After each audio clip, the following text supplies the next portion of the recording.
Dios les bendiga, hermanos. Vamos inmediatamente a ir a Juan, capítulo 7. No perdamos de vista o de nuestras mentes las verdades que hemos cantado, que se ajustan mucho al texto que vamos a considerar. Un texto que realmente ha sido de gran bendición a mi vida, me ha hecho meditar mucho y que tiene riquezas que yo sé que va a serlo también de edificación a todos los creyentes aquí presentes. Juan capítulo 7, versículos 37 al 39, leo la palabra de Dios. En el último y gran día de la fiesta, Jesús se puso en pie y alzó la voz diciendo: si alguno tiene sed, venga a mí y beba. El que cree en mí, como dice la Escritura, de su interior correrán ríos de agua viva. Esto dijo del Espíritu que habían de recibir los que creyesen en él, pues aún no había venido el Espíritu Santo, porque Jesús no había sido aún glorificado. Oramos. Padre, te damos gracias en esta mañana. Gracias por recordarnos dónde está esa fuente de gracia, de salvación, de gozo. Gracias por recordarnos, Señor, que está en Cristo tu Hijo. Y gracias porque ahora podemos exponer esta verdad, pensar en esta verdad, reflexionar en esta verdad, ser exhortados, animados, confrontados, iluminados por esta verdad a través de la exposición de tu palabra. Oh Dios, bendice este tiempo y que tú seas glorificado y que esto resulte en bienestar espiritual para cada uno de los presentes. En el nombre de Jesús, amén.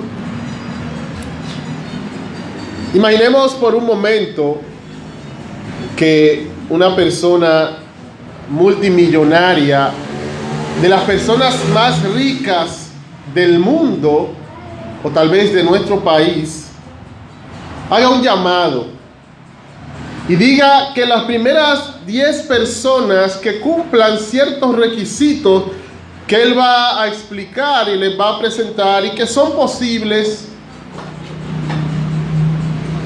van a recibir como regalo toda su fortuna. Va a ser repartida entre esas personas. Algo así sucediera y vamos a ver a mucha gente queriendo cumplir los requisitos, si no todo el país o todo el mundo, buscando la forma de estar entre esos 10 que van a recibir esa gran fortuna.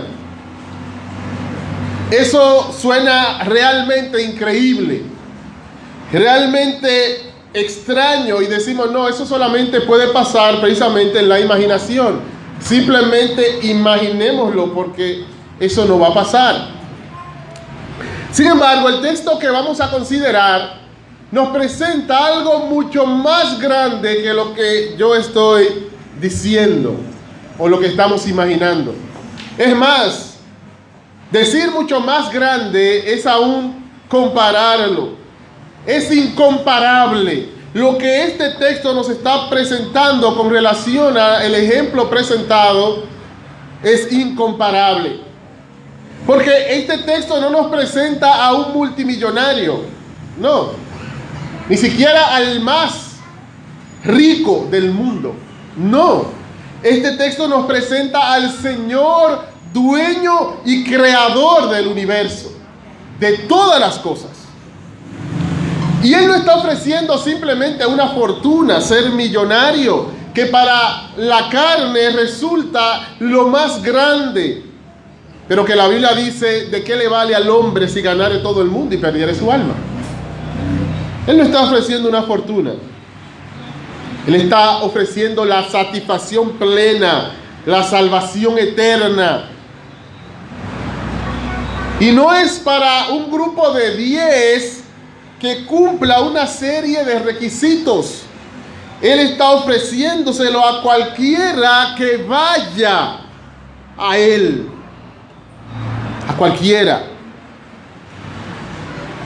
Lo que este texto nos presenta es un llamado más grande que el que presenté en el ejemplo, aunque para nuestras mentes carnales el del ejemplo pueda resultar maravilloso. Este texto nos está presentando un llamado a la satisfacción plena, un llamado que hace nuestro Señor Jesucristo. Y nos vamos a entrar en esta mañana en ese llamado. Precisamente todo lo que dice el texto gira alrededor de una declaración que dice: si alguno tiene sed, venga a mí y beba. Esa es la declaración central de todo este pasaje, y todo lo demás gira en torno a ello. Y es por eso que vamos a ver en esta mañana, vamos a responder algunas preguntas con este texto. En primer lugar, vamos a ver en qué contexto ocurre este llamado. Este llamado no está en el aire, forma parte de todo un contexto y de toda una historia que hemos estado viendo en estos domingos. En segundo lugar, vamos a ver a quién va dirigido el llamado. En tercer lugar, en qué consiste el llamado. Luego veremos cuál es el beneficio de obedecer al llamado. Y concluiremos diciendo o hablando de qué podemos aprender y aplicar de este llamado. Porque aunque en primera instancia tenemos que verlo como un llamado a personas no creyentes para que vengan a Cristo, eso no significa que este texto no tiene nada para nosotros. Es más, el libro de Juan fue escrito pensando en la iglesia, aquellos que ya habían creído, pero que, como dice en el capítulo 2, sus discípulos también creyeron en Él. El creyente tiene que seguir alimentando su fe en Jesucristo. Así que tenemos mucho que aprender o que aplicar de este pasaje. No pienses, y bueno, este es un mensaje evangelístico para los amigos, y entonces apagamos nuestras mentes y la encendemos para pensar en otras cosas, en lo que pasa este mensaje evangelístico. No, es para ti, es para nosotros. En primer lugar, ¿en qué contexto ocurre el llamado? En primer lugar, tenemos que decir que ocurre en un contexto de oposición, pensando en lo que hemos estado viendo del capítulo 7. El capítulo 7, como hemos dicho, habla de las reacciones hacia la persona de Cristo, ya al final de su ministerio, cuando inicia ese último tramo de su ministerio aquí en la tierra. Y veíamos que había un aborrecimiento hacia él. El mundo le aborrecía, como él dice allí al principio del capítulo 7. Hay aborrecimiento a su persona. Hay también incredulidad. Después que vimos el tema aborrecido por el mundo, hablábamos de Jesús frente al escepticismo y veíamos esa incredulidad, esa desconfianza a Cristo y a su palabra. Pero no solamente eso. Ese aborrecimiento y esa incredulidad lo llevaba a algo más. Llevaba a esa gente a la persecución de nuestro Señor. Había aborrecimiento, había incredulidad, había persecución. Recordemos que el último episodio que vimos fue que enviaron unos alguaciles a agarrar a Cristo. Y que desde el versículo 1 del capítulo 7 dice que los judíos querían matarlo. Es en este contexto, hermanos, de oposición, de hostilidad, que nuestro Señor hace este llamado. Si alguno tiene sed, venga a mí y beba. En medio de esa ciudad, en esas fiestas, como vamos a ver ahora, en un momento donde había controversia, había oposición y querían matarle, en el último gran día, en la gran fiesta, en medio de todos, él valientemente se paró en medio de la oposición y hizo un llamado a la satisfacción plena. Esto nos muestra, este contexto, dos cosas muy importantes. Nos muestra su valentía y su misericordia. Nos muestra su valentía porque querían matarle. Y Él se para allí en el gran día donde están todos. Y allí Él proclama su mensaje sin temor frente a aquellos que querían matarle. Pero también misericordia, porque a pesar de la oposición, lo que Él está ofreciendo aquí, aunque ofende realmente por lo que vamos a estar viendo, por lo que Él estaba proclamando de sí mismo, era gracia para todo aquel que fuera. Y vemos allí un Cristo misericordioso. A pesar del rechazo, Él se para allí no simplemente a denunciar el pecado. Él dice que Él testificaba del mundo que sus obras eran malas, pero Él no se queda en simplemente testificar del mundo que sus obras son malas. Él ofrece salvación al mundo. Y en medio de esa oposición, del aborrecimiento, de la incredulidad, de la persecución, Él le muestra misericordia junto con su valentía. Pero también es un contexto no solamente de oposición, sino que es un contexto religioso cargado de simbolismo. Cristo está en un contexto netamente religioso. El texto precisamente inicia diciendo: en el último y gran día de la fiesta, Jesús se puso en pie y alzó la voz diciendo. Esta declaración nos muestra el momento específico en el que Él hizo este llamado. Fue en el último y gran día de la fiesta. ¿Qué fiesta? De acuerdo al contexto, es la fiesta de los tabernáculos. Era una de las fiestas que Dios había ordenado al pueblo de Israel en el Antiguo Testamento. Una fiesta que recordaba la bondad de Dios para con su pueblo. Por ejemplo, Levítico capítulo 23, versículos 42 y 43 dice: en tabernáculos habitaréis 7 días. Todo natural de Israel habitará en tabernáculos, para que sepan vuestros descendientes que en tabernáculos hice yo habitar a los hijos de Israel cuando los saqué de la tierra de Egipto. Yo Jehová vuestro Dios. Este texto nos dice de dónde se toma el nombre de fiesta de los tabernáculos. Es que en esos días ellos tenían que habitar en carpas, en chozas, en pequeñas casitas hechas para esa fiesta.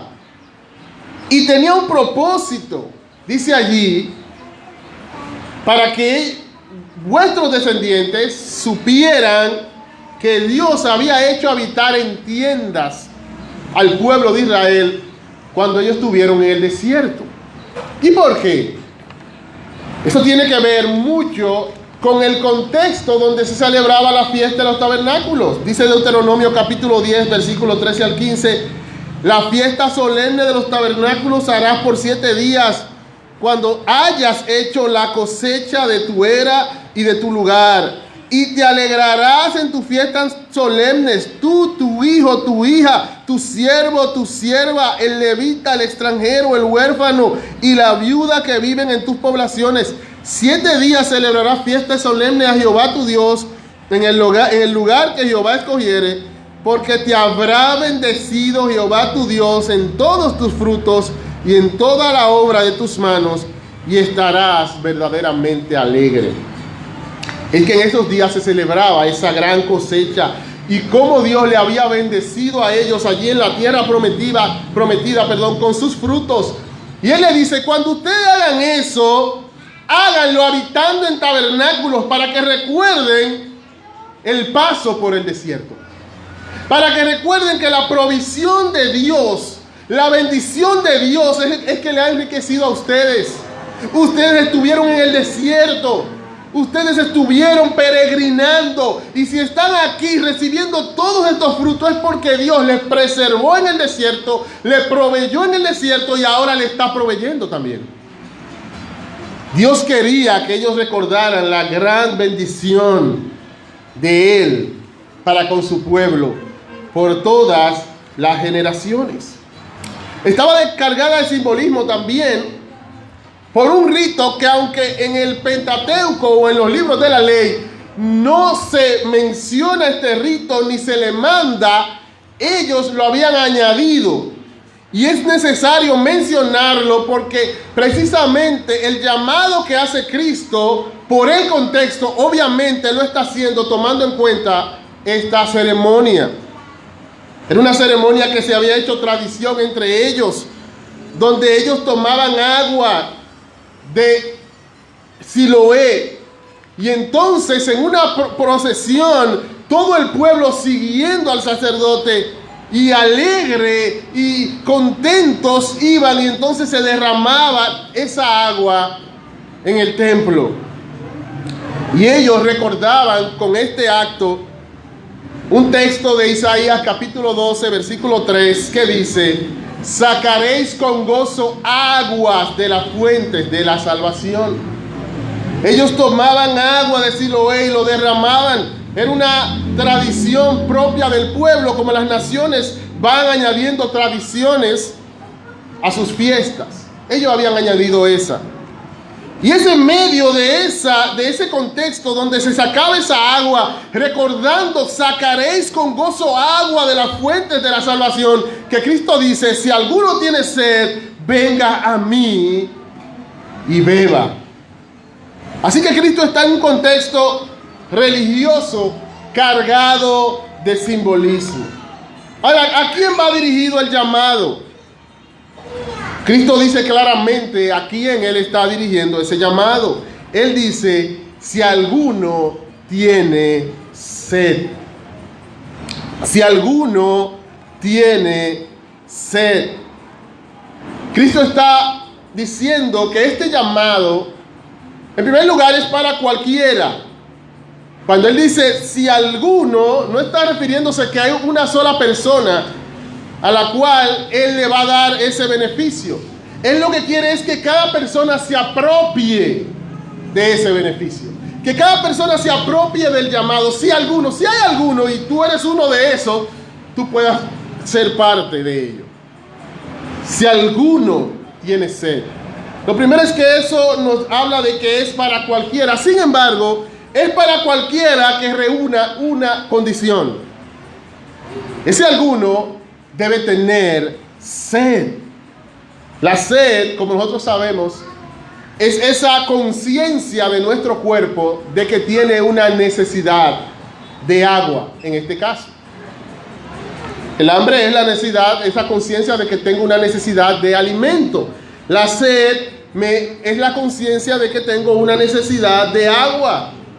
Y Cristo entonces está llamando a aquellos que estén conscientes de una necesidad. Pero claro, por el contexto y por lo que se explica al final, es obvio que no es una necesidad de agua física. Está hablando de necesidad espiritual. Y Cristo está haciendo un llamado a aquellos que reconocen su necesidad espiritual. Aquellos que son conscientes de que tienen una gran necesidad y que esa necesidad es espiritual. Aquellos que son conscientes de que lo que más necesitan en esta vida no es dinero, que lo que más necesitan en esta vida no es salud física, que lo que más necesitan en esta vida no es otra cosa que salvación, no es otra cosa que a Dios mismo. Recordemos que el contexto de la ceremonia les hacía recordar a ellos Isaías 12:3, donde hablaba de sacar con gozo aguas de las fuentes de la salvación. Cristo está apelando a la gran necesidad de salvación que tiene el pueblo. Y tomando en cuenta el contexto y todo lo que Cristo dice, la gran necesidad de Dios mismo morando en ellos que ellos tenían, que es precisamente la salvación. Dios con nosotros. Así que Cristo está apelando a quien reconoce la necesidad. Él está diciendo, Él está llamando, pero Él no está diciendo vengan a mí y beban. No, Él quiere que cuando lo escuchen su llamado, no vayan a Él por otra cosa que no sea porque están conscientes de su necesidad espiritual. Él está apelando a que antes de ir a Él, analicen su corazón y digan: tengo necesidad de Cristo. Él no quiere que vayan a Él porque, bueno, yo tengo a alguien que yo quiero que me sane. Y entonces llamaron, yo fui. Como una señora una vez, en otro lugar que estábamos evangelizando, una persona me contaba que la noche anterior a eso había una campaña. Y el predicador llamó y dijo: el que quiera que yo ore por él, venga. Pero él no dijo: ¿orar para qué? Y la señora se sentía mal de salud. Y ella fue. Y él entonces le pone la mano a la señora y comienza a decir que está recibiendo a Cristo. Y la señora, repitiendo en medio, dice: ven acá, tú me estás convirtiendo, Y la señora bajó. Pues él me está convirtiendo, yo no estaba en eso. ¿Es convirtiéndome que tú estás? En el camino se dio cuenta. La realidad es que esa no es la idea. Cristo quiere que ellos estén conscientes. Si alguno tiene sedes, si alguno está consciente de su necesidad espiritual, de su miseria, venga a mí y beba. Ahora, ¿en qué consiste el llamado? Dos cosas: ir a Cristo, beber de Cristo. Ese es todo el llamado que Él hace allí. Si alguno tiene sed, ¿qué tiene que hacer? En primer lugar, venga a mí. En segundo lugar, beba. ¿Beba de quién? De mí. Cristo, entonces, tomando en cuenta el contexto religioso y el texto que ellos probablemente tenían en mente, Isaías capítulo 12, versículo 3, que era de donde ellos basaban el rito de tomar el agua y llevarla hasta el templo, Él está haciendo pensar en lo siguiente: yo soy la fuente de la salvación. Sacaréis con gozo agua de la fuente de la salvación. Sí, pero esa agua no es el Siloé. Esa no es la fuente. Esa no es el agua de la salvación. Cristo le está diciendo que Él es la fuente de la salvación, de donde deben ir a sacar con gozo aguas. Cristo se está poniendo a sí mismo en el centro de atención. Cristo está haciendo que ellos saquen su mirada de los rituales, ya fueran establecidos por Dios o ya fueran por tradición propia. Él está diciendo: pongan su atención en mí. El pueblo estaba muy concentrado, contento de que estaba cumpliendo con todas sus tradiciones y con la ley que Dios había establecido, la ley ceremonial. Sin embargo, Cristo le dice: ustedes están desenfocados, vengan a mí. Él está llevándolo de una religiosidad enfocada en actividades a la verdadera religión centrada en Cristo. Ahora, ¿qué es eso de ir a Él y beber? El mismo contexto nos explica. Versículo 38 dice: el que cree en mí, como dice la Escritura, de su interior correrán ríos de agua viva. Cristo ya ha dicho qué es lo que tienen que hacer: ir a Él y beber. En el versículo 38, ahí es que nos dice el beneficio de ir a Él y beber. Sin embargo, aquí Él no dice: el que viene a mí y bebe, sino que Él dice: el que cree en mí. O sea, nos está aclarando que cuando Él dice: venga a mí y beba, Él lo que está diciendo es: crean en mí.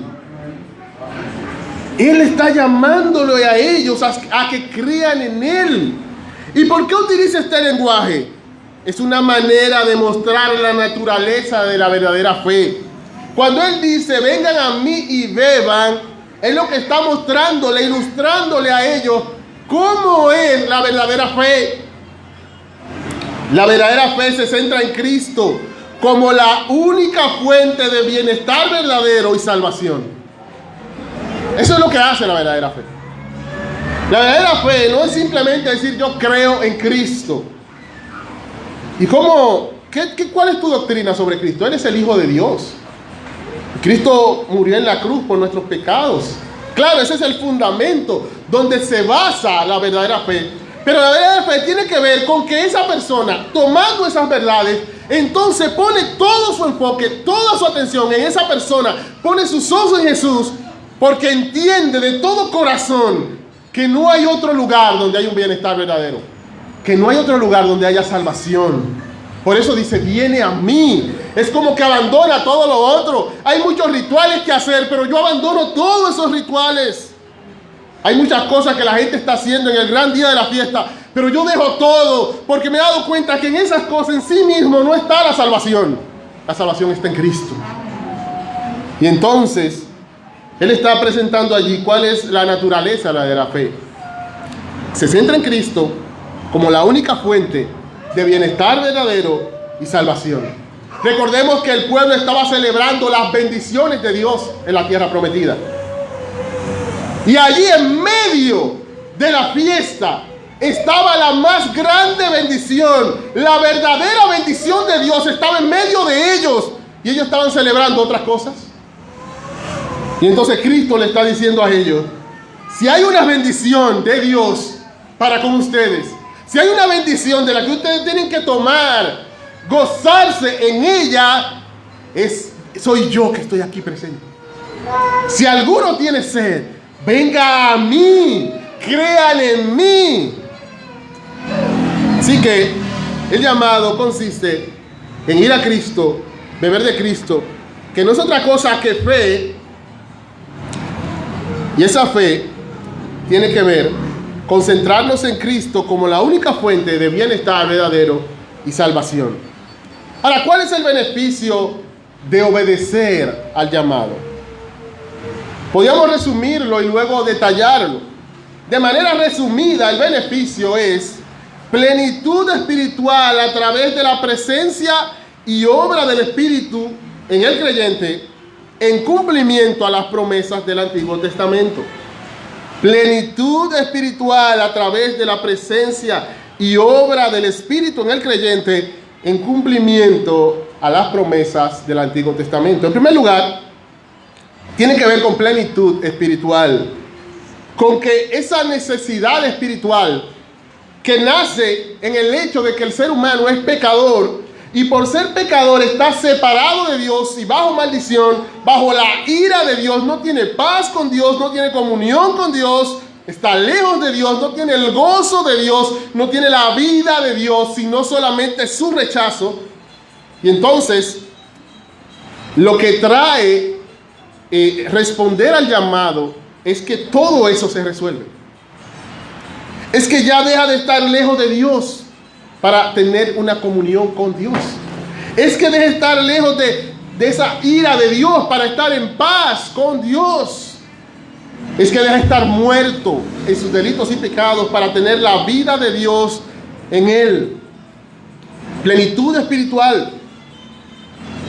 Pasa de tener sed a tener un río que brota de su interior.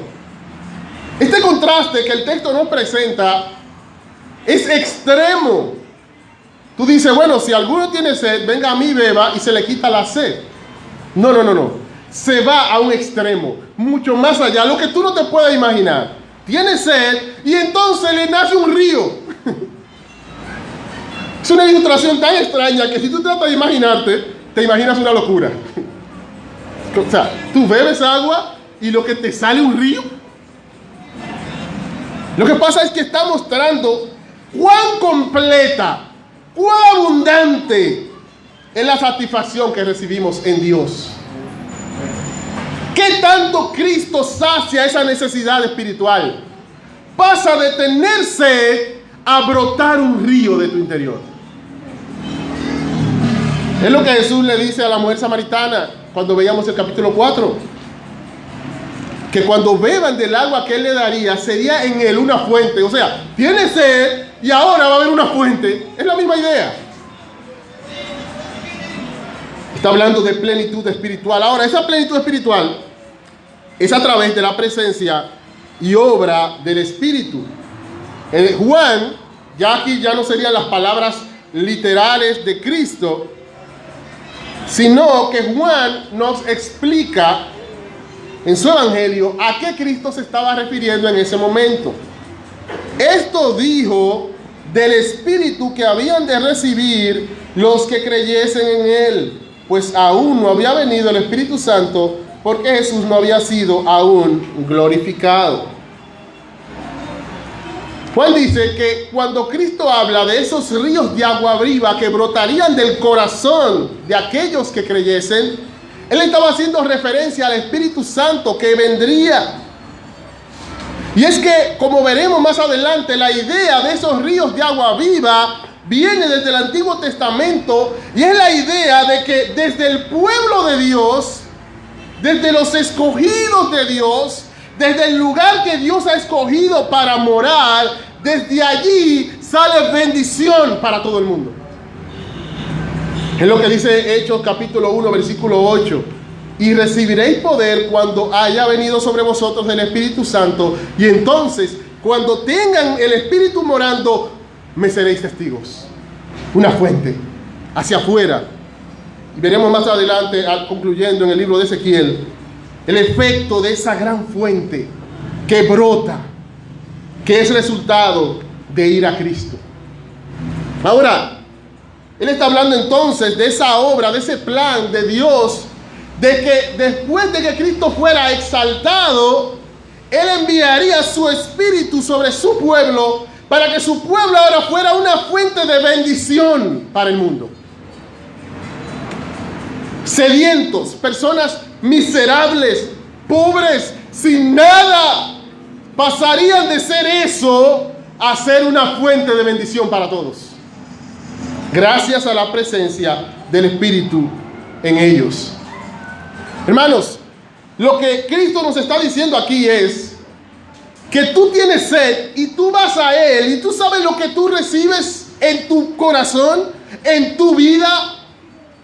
No es simplemente la bendición de Dios, y es la bendición de Dios, pero según Gálatas, esa bendición de Abraham, esa bendición de Dios es Dios mismo morando en tu corazón, el Espíritu Santo.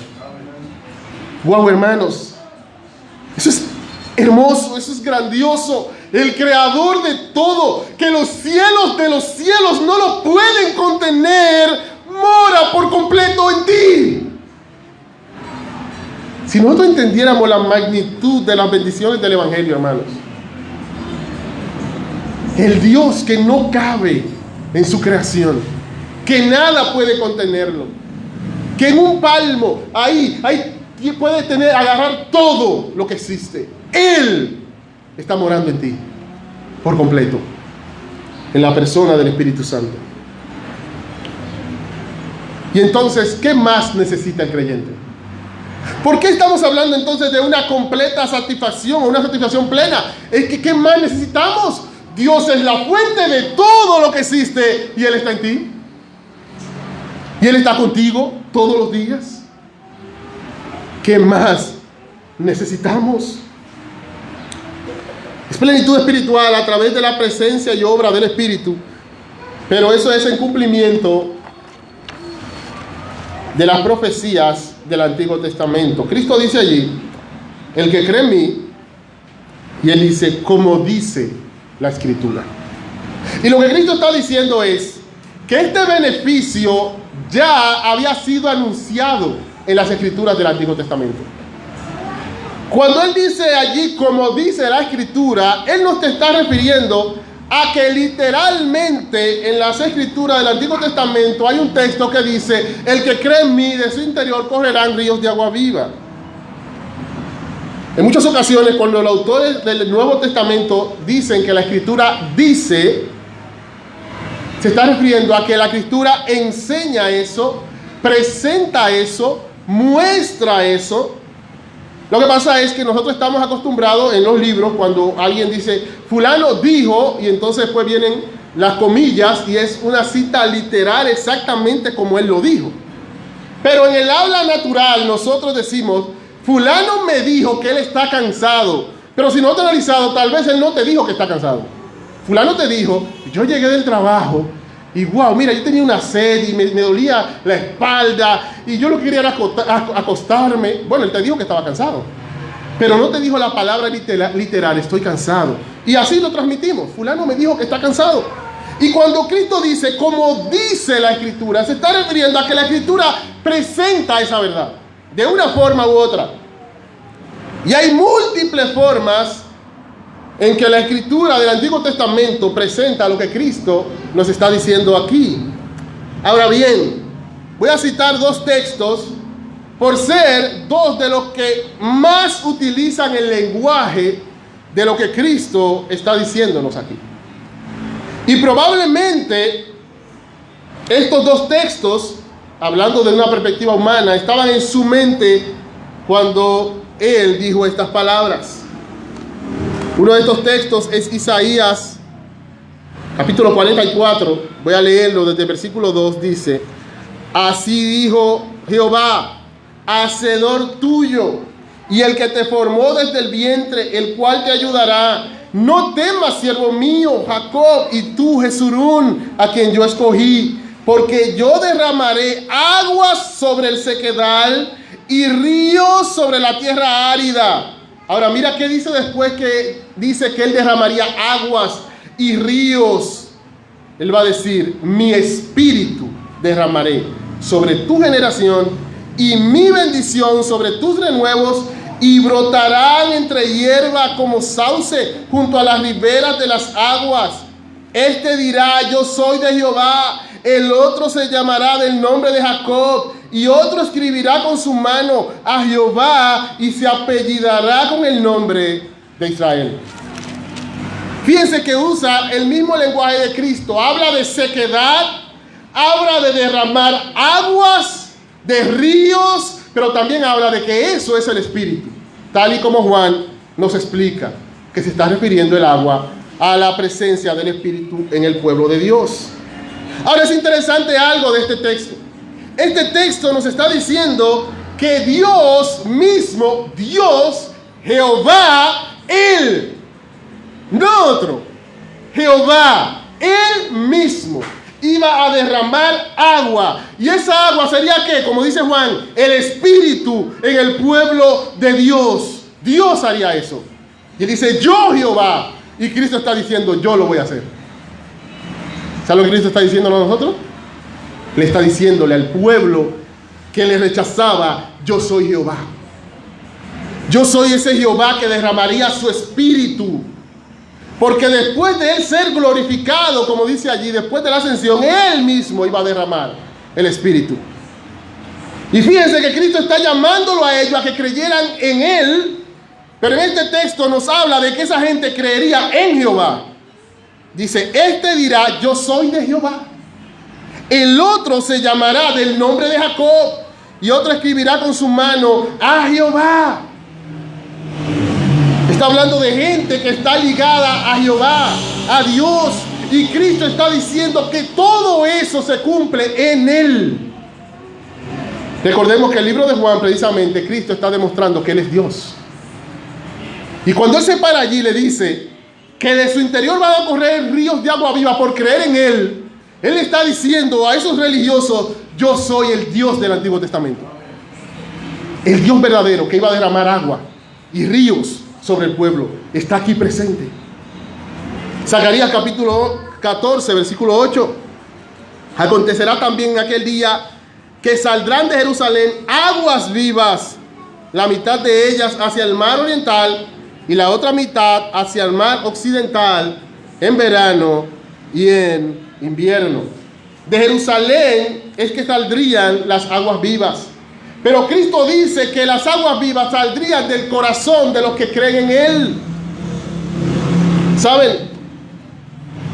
En aquel momento, recordemos que este texto nos repite una y otra vez que ellos estaban en Jerusalén.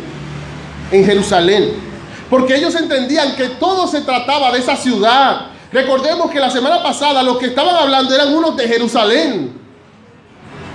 Y ¿saben qué? Cuando Cristo toma esa verdad del Antiguo Testamento y en vez de decir de Jerusalén, dice: el que cree en mí, Él está tirándole por el suelo toda la confianza que tenían en Jerusalén. No es en Jerusalén, no es de Jerusalén literal, esa ciudad que van a salir los ríos de agua viva, no, es del que cree en mí. El asunto no es una ciudad física allí en Medio Oriente, el asunto es Cristo. Lamentablemente todavía hoy muchos leen Zacarías y textos así, evangélicos que han creído en Cristo y están esperando un día que en Jerusalén salgan muchas aguas vivas. ¿Qué Jerusalén terrenal? Jerusalén no es otra cosa que una ilustración del pueblo de Dios, como presenta Pablo en Gálatas. Y lo que Zacarías quería decir no es que esperáramos un día donde de Jerusalén iba a salir muchas aguas, es que del pueblo de Dios saldría bendición. Porque en el pueblo de Dios se derramaría la bendición. Y entonces Cristo hace un cambio y dice: el que cree en mí. No estén pensando en esta ciudad. No estén pensando que porque están celebrando esta fiesta de que de ahí saldrán los ríos de bendición a todo el mundo. Porque están celebrando precisamente la fiesta de la bendición, el pueblo bendito. No, es el que cree en mí. Ese es Jerusalén. El que cree en mí. Así que Cristo les está diciendo a ellos que Él es el Jehová que traería el Espíritu al pueblo para bendición del mundo. Él está diciendo que los creyentes en Cristo son la verdadera Jerusalén, de donde brotarían los ríos de agua viva para este mundo. Por eso cuando llega el libro de Hechos, capítulo 1, versículo 8, desde Jerusalén literalmente sale bendición al mundo cuando es derramado al Espíritu. Pero no de todos los habitantes de Jerusalén, de los que creyeron en Él. Comenzando desde Jerusalén, los que habían creído en Él, hacia todo el mundo, después de la llegada del Espíritu, salió bendición a todo el mundo. Y esa bendición ha llegado a nosotros, hermanos. Y hoy nosotros tenemos el Espíritu de Dios morando en nosotros. Y hoy nosotros somos ciudadanos de esa gran ciudad, la nueva Jerusalén. ¿Qué aprendemos y podemos aplicar de este llamado? En primer lugar, hermano, que estar sumergido en un contexto religioso no garantiza bendición espiritual. Si había gente que estaba sumergido en un contexto religioso, eran ellos. Estaban en la fiesta y estaban en el gran día de la fiesta. Estaban cumpliendo con los rituales, ya sea los de la ley o los de la tradición. Sin embargo, estaban en miseria espiritual. No tenían salvación, no tenían vida, estaban muertos. Oh, hermanos, no nos confiemos.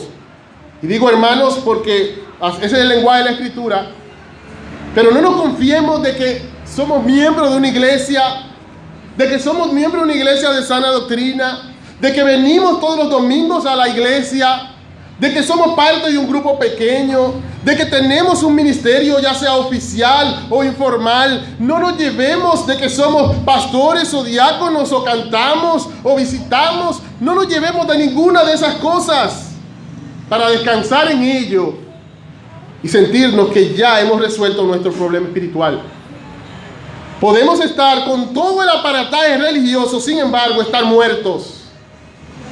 Y es por eso que el llamado de Cristo sigue vigente aún en el contexto de la iglesia local. Si alguno tiene sed, dice Cristo, vaya a Él. Si alguno, a pesar de ser parte del sistema de la religión, se da cuenta que está en la misma condición que estaba antes de ser parte del sistema, vaya a Él. Vaya a Cristo. Vaya a Cristo arrepentido, reconociendo sus pecados. Vaya a la fuente de la salvación y reconozca que a pesar de que era parte del sistema, no tenía la salvación. ¿Qué más podemos aprender? Que el cristianismo es para necesitados espirituales, no para autosuficientes. Fíjense cómo Cristo está llamando. Él está llamando a gente con sed. Él no está llamando a gente que vaya a llevarle agua a Él. Él no está llamando a gente que vaya a contribuirle a Él. Él no está llamando a gente que vaya a agregarle a Él. No. Él está llamando a los que no tienen nada y que lo necesitan a Él.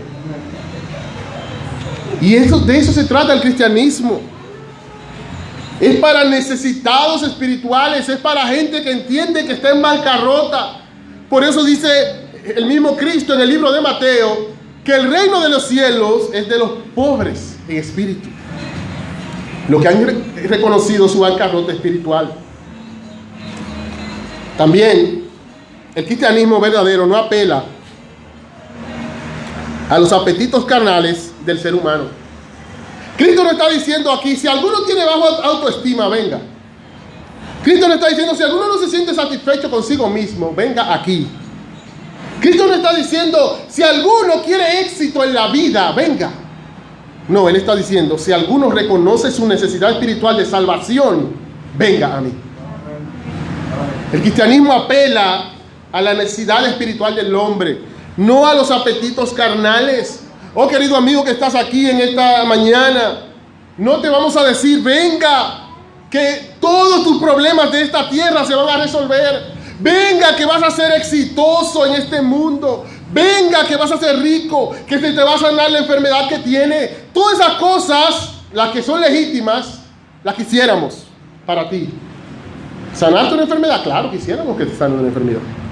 Sin embargo, eso no es lo que ofrece el Evangelio. El Evangelio ofrece salvación, vida eterna en Cristo Jesús, Señor nuestro. El creyente en Cristo no tiene motivos para perseguir los bienes de este mundo, pues tiene en Cristo toda bendición espiritual. El creyente en Cristo no tiene motivos para convertir su vida en una persecución del éxito terrenal. No tenemos razón. Mira lo que dice aquí, o no creemos la Escritura. Dice aquí que el que cree en Él, de su interior correrán ríos de agua viva. O sea, toda la necesidad que hay real en el corazón del hombre es saciada con la persona de Cristo. Porque el hombre lo que necesita es el perdón de Dios y la presencia de Dios en su vida. El perdón de Dios lo encuentra en Cristo. Cristo le justifica. Cristo cargó sus pecados en la cruz y entonces le pone su justicia y es perdonado, tiene paz con Dios y por ende tiene la presencia de Dios en su corazón. Eso es todo cuanto necesitamos realmente. Oh, hermanos, ¿es cierto cuando nosotros decimos Jesucristo basta? ¿O estamos simplemente diciendo esas palabras sin discernirlas? De manera trivial, porque suenan lindas, porque combinan poéticamente hablando, porque se escuchan bien, porque me emocionan, o porque en este momento me resultan reconfortantes, aunque yo estoy seguro que la voy a olvidar cuando me vaya de aquí. O realmente yo estoy diciendo en mi corazón, Jesucristo basta. Porque si realmente Cristo es quien dijo ser, Él basta. Y Él es quien dijo ser. Él es el Hijo de Dios. Él es el Jehová del Antiguo Testamento que prometió bendición a su pueblo.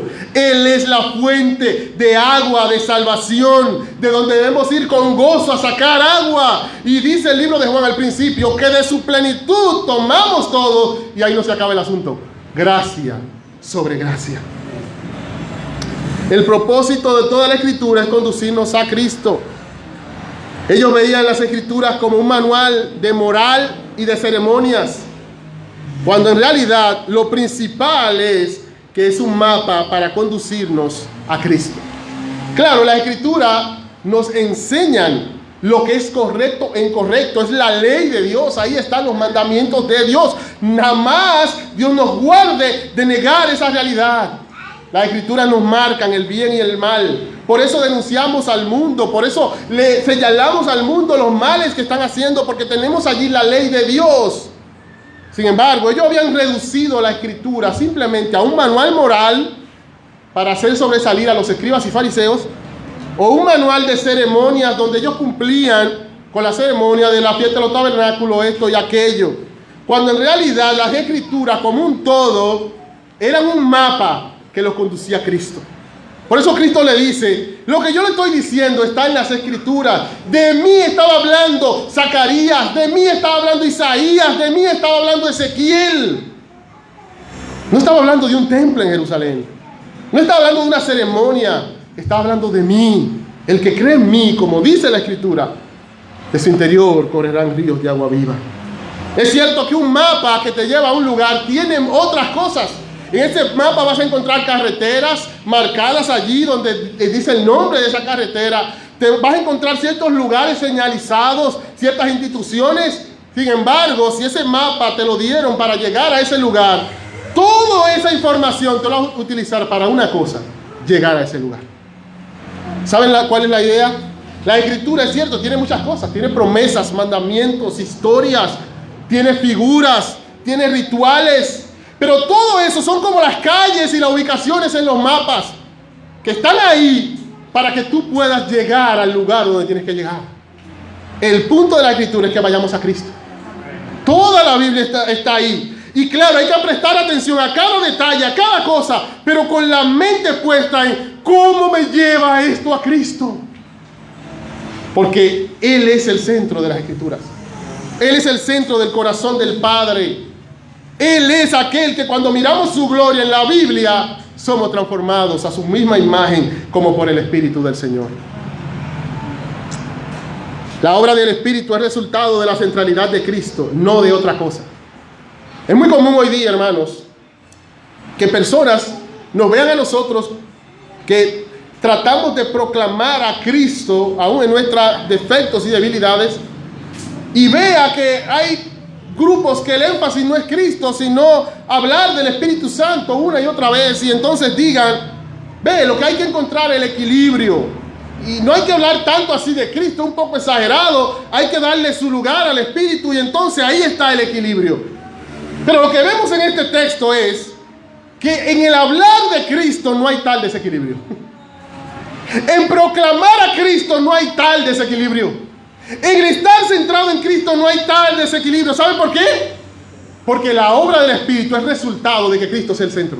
Amén. Él dice allí, el que cree en mí, él no está, ni siquiera lo menciona. Juan es el que nos explica. Y no estoy diciendo que no hay que mencionar, el Espíritu Santo es Dios. Pero ese Dios trino, Él es el que ha decidido revelarse como Él ha querido revelarse en su palabra. Amén. Y yo lo que tengo que hacer es someterme a ella. Amén. Y ese Dios soberano dijo allí, pónganse atención en mí. Vengan a mí y beban de mí. Y entonces si hacen eso, si ponen toda su atención en mí, ahí es que de su interior va a correr río de agua viva. Ahí es que va a ocurrir la obra del Espíritu Santo en ustedes. No porque ustedes mencionen mucho Espíritu Santo, van a recibir la obra de Él, no, porque se pongan esa atención en mí, en Cristo. Dice allí que aún no había venido porque aún Cristo no había sido glorificado. O sea, todo se trataba de la exaltación de Cristo, y Cristo exaltado, el Cristo Señor sobre todo el universo, iba a enviar su Espíritu. Y entonces, ¿a quién había que proclamar? A Cristo como Señor. Y ahí está la obra del Espíritu. ¿Saben por qué Pablo dice en Gálatas que ellos, habiendo comenzado por el Espíritu, terminaron por la carne? Pero ¿saben de qué Pablo está hablando? De que dejaron de predicar a Cristo crucificado. En Gálatas, oiga lo que es para Pablo comenzar por el Espíritu, predicar a Cristo. En el lenguaje de Pablo, en el lenguaje inspirado por el mismo Espíritu Santo, comenzar por el Espíritu no es mencionar mucho al Espíritu. Comenzar por el Espíritu es predicar a Cristo crucificado. Y de allí van a brotar esos ríos de agua viva. Y allí se va a manifestar la obra del Espíritu de Dios cuando Cristo sea exaltado. No en otro contexto. Termino diciendo que el creyente debe ser de bendición a este mundo, en mi ser espiritual, proclamando las buenas noticias de Cristo a pesar de la oposición. Cristo está aquí, hay oposición, pero en medio de la oposición Él se para y dice que crean en Él para que haya bendición en aquellos que creen, para que reciban la salvación, para que reciban la verdadera satisfacción, que es tener comunión con Dios y Dios morando en tu corazón. Pero ¿saben qué? Eso ahora pasa a nosotros. Él dice que de su interior correrán ríos de agua viva. Y por la referencia al Espíritu Santo, esto nos conecta con Hechos capítulo 1, versículo 8, donde Cristo dice que cuando viniera el Espíritu Santo, entonces ellos serían testigos a todo el mundo. Ellos serían bendición a todo el mundo. Es por eso que no es simplemente que eres saciado, sino que de ti sale una fuente hacia afuera. Valga la repetición. Si es sale, es hacia afuera, ¿verdad? Ahora, termino leyendo un texto en Ezequiel capítulo 47, que es uno de los textos que probablemente Cristo estaba citando cuando Él dijo, como dice la Escritura. Dice, me hizo luego 47:1, me hizo volver luego a la entrada de la casa, y aquí aguas que salían de debajo del umbral de la casa. Del templo salía agua hacia el oriente, igual que en Zacarías, así que es la referencia a lo mismo, porque la fachada de la casa estaba al oriente, y las aguas descendían de debajo hacia el lado derecho de la casa, al sur del altar. Luego dice el versículo 8 y 9, y me dijo, esas aguas salen a la región del oriente y descienden al Arabá y entrarán en el mar, y entradas en el mar recibirán sanidad las aguas, y toda alma viviente que nadare donde quiera que entrar en estos dos ríos vivirá. Y habrá muchísimos peces por haber entrado allá en estas aguas, y recibirán sanidad, y vivirá todo lo que entrare en este río. Probablemente muchos están esperando un día en que en Jerusalén construyan un templo otra vez, y salga un río, y ese río sane los mares, y muchos hablan de eso, en Jerusalén, en la capital del estado actual de Israel. De acuerdo al Nuevo Testamento, el templo de Dios, donde mora el Espíritu de Dios, es su pueblo. Y eso va de acuerdo a lo que Cristo dice. Del interior del templo, o sea, los que creen en Él, que son el templo de Dios en este mundo, de Él brotarán ríos de agua viva. Y dice Ezequiel que esos ríos son para que esa bendición llegue a todos lados. Y en todos lados, el que tenga contacto con eso, reciba vida. ¿Sabe de qué está hablando Ezequiel? De la bendición que somos para el mundo, hermanos. Veíamos esta semana que somos la luz del mundo. Somos la sal de la tierra. El plan de Dios es que su pueblo que recibió el Espíritu de Dios esté llevando ese mensaje de ese Cristo, que es el agua viva, que es la fuente, perdón, de agua viva para todo el mundo. Este mundo que está en miseria. Oh, hermanos, y aunque estén opuestos y cada vez más vemos a la gente en contra del cristianismo, nuestra función principal es llevarle a ellos a esa fuente. Darle agua a aquellos que están sedientos. Y claro, en eso vamos a denunciar que sus obras son malas, como decía Cristo. Pero no nos quedemos ahí. Porque no importa cuán opuestos estén a la ley de Dios, lo que Dios quiere es que testifiquemos que sus obras son malas, pero que le llamemos a que reciban satisfacción en Cristo. Ese Cristo valiente también era misericordioso, y en medio de la oposición ofreció vida a aquellos que eran sus enemigos. Oh, hermanos, ofrezcámosle vida a este mundo. Aunque este mundo está diciendo cosas malas contra el cristianismo tiene que decirle a este mundo que en Cristo ellos pueden encontrar la salvación. Oh, hermanos, como iglesia estamos iniciando un proyecto Nehemías. El plan de Dios es que cada creyente esté consciente de eso, independientemente de.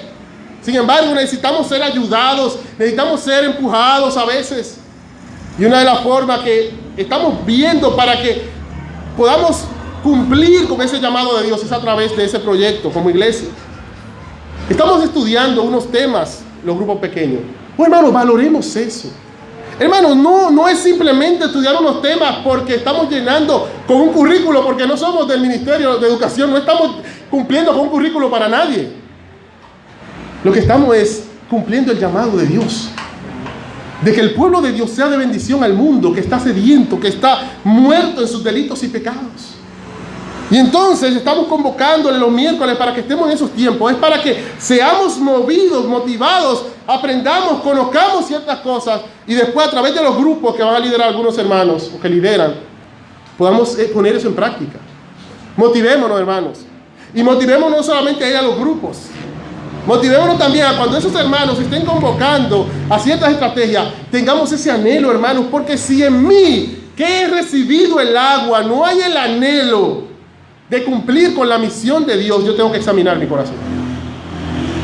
Si cumplir con la misión de Dios es una cosa más, tengo que examinar mi corazón. Y no estoy hablando de legalismo, estoy hablando de lo natural. Lo natural es que si tú te llenaste, tú te saciaste, si tú estás completo en Cristo, no hay nada más importante para ti en este mundo que darle a Cristo a otros. Y entonces debo preguntarme, ¿realmente estoy así, completo en Cristo? ¿Y por qué no reacciono como uno que está completo en Cristo? Pero qué bueno es que nuestro Cristo ofrece gracia a todo aquel que va a Él arrepentido. Querido amigo, si tienes sed, si en esta mañana te das cuenta, reconoces tu necesidad espiritual, o si eres uno de los que comúnmente nos llamamos hermanos, pero tú en esta mañana te das cuenta de tu profunda necesidad espiritual, hay un solo llamado. sin ninguna manipulación, y es cree en Jesucristo. Cree en Jesucristo y serás salvo. Nuestro Señor es misericordioso. En el contexto de la oposición, a pesar de las veces que Jensi Severino le ha ofendido, Él es un Cristo de misericordia para con Jensi. Y Él es un Cristo de misericordia para con cada uno. Él es un Cristo de misericordia y ofrece salvación a todo aquel que va arrepentido a Él y que con fe se aferra a Él como la fuente de la salvación y saca con gozo agua de esa fuente. Vamos a orar. Te damos gracias. Gracias por tu misericordia. Gracias por tu palabra, Señor. Ayúdanos, Señor, a valorar el supremo valor, valga la repetición, de tu Hijo Cristo. A valorar las bendiciones espirituales que tenemos en Él. A valorar la presencia del Espíritu Santo en nosotros. A valorar las Escrituras que nos conducen a Cristo. Y a valorar el llamado que tenemos de ser de bendición a este mundo. Da salvación a los que tienen sed, Señor. En el nombre de Jesús. Amén.